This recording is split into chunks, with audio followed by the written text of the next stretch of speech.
Duduzane Zuma, Deputy President, besicela uxoshe isigebengu uThobani Zuma. Duduzane Zuma, our Deputy President, sicela uxoshe uThobani Zuma isigebengu lesi esicashela emkhontweni esenza amasimba la eqenjini elikhulu kangaka nelihlonipheke kangaka.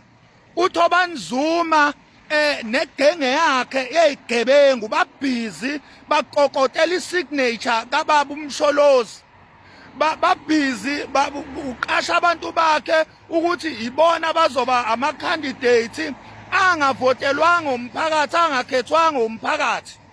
Umphakathi kunabantu obakhethile obathembayo. uThobani Zuma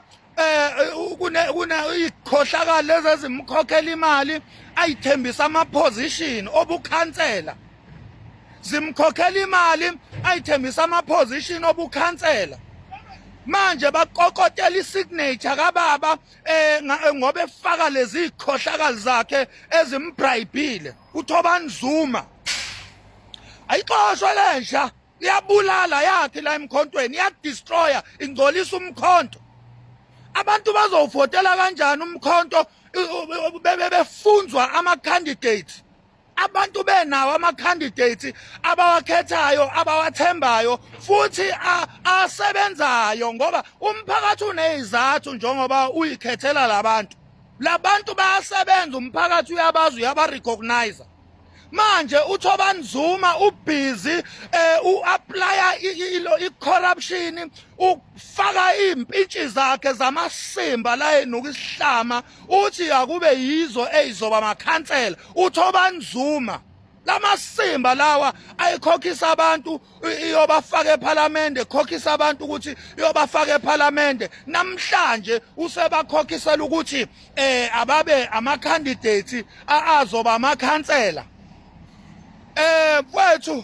Wemfowethu Duduzane, okamsholozi mfowethu, xoshe lentsha.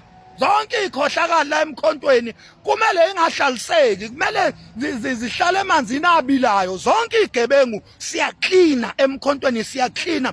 Umkhonto uzoba yiqembu labantu bethanda, abantu bengathandi. Zonke igebengu nezikhohlakali la emkhontweni zizoba cleaned out, zizophuma.